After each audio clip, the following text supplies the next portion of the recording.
Bana Kisasa mbote na bino nayambi moto monene ya Congo RDC honorable Lungwana oyo bana ba Congo balingaka mingi ba kino balingaka mingi honorable azaki malade ayoka kinzoto mala mote akena hôpital au biso to yebi Klininga Lema akoma na Klininga Lema ba yebisi ke ozana na ba rein ozana appendicite.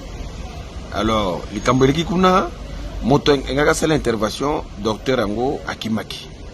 Alors, yemoko honorable Lungwana auto raté liwa na Klininga Lema, yemoko akoyebi sabino likambo automona pour président Félix Tshisekedi ayeba, ministre de la santé, ministre de la justice, gouverneur ville accès ayeba oizo le kana Klininga Lema. Honorable Lungwana mbote na yo. Mbote mingi merci. Okoyebi sabana Congo bazolanda yo makambo moni na Klininga Lema. Na auto le ka période moko difficile parce que na qui passe dans les boumou na butu na kei na hôpital Ngalema pour bazongai en charge kuna Klininga Lema na Klininga Ngalema basalinga ba examen nyos na ba examen so manabi que na un problème il y a appendicite na barin il fallait pas opérer ngai. Malheureusement, je suis opéré au moment où il faut que opéré.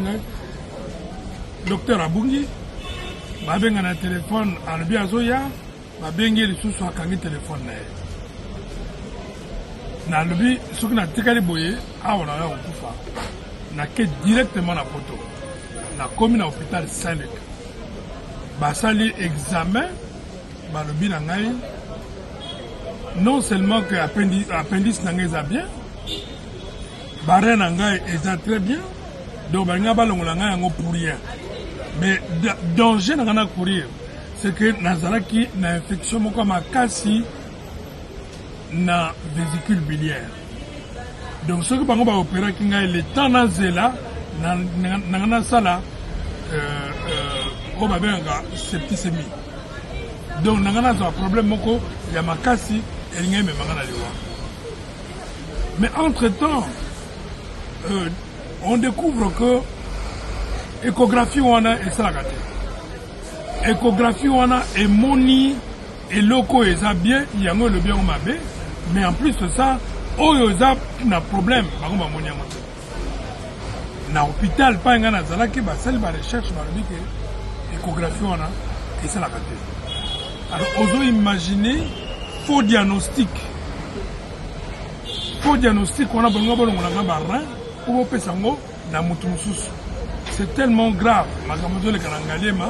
En plus de ça, l'hôpital local Ngalema est un hôpital où il y a l'État, où il y a mon tout ça nango a on a gouré. Vous imaginez au lali na urgence, aux en a plus de ngungi que libanda. Bangungi wa minene, o ngungi basu basangani bako tombo la bébé bakena. Vous pouvez imaginer que l'hôpital a toilette et salité. Vous pouvez imaginer que vous avez une urgence, vous avez la place, il y a propreté pour la toilette. C'est très grave. Et puis il faut la négligence aux Ezali dans Ngalema. C'est très grave. Donc il fallait absolument tout dénoncer parce que le ministre, il y a santé. Il faut avoir ma disposition. Au dans le bureau, il faut qu'il y ait des hôpitaux, surtout où il y a l'État, autant la ndenge nous sala. Au moins, au cas moi. Quand c'est la tête que yo le batte que nakoya mukolo, yaka à l'improviste, au moins, ndenge, baso bon à Congolais. Honorable Lungwana, n'a docteur wana bosuki ne, bokena bango la justice ou bien au tiki bango. Non, écoute, na kotika bango boyete, bakamboza na maboko ya l'État, on a qui ba vous a condamné. Merci honorable Lungwana pour le Cambolobi et comme la président Félix Tshisekedi, ministre de la santé, ministre de la justice pour bande ko be bazo kufa na makamba boy. Merci honorable Lungwana. Merci beaucoup. Merci.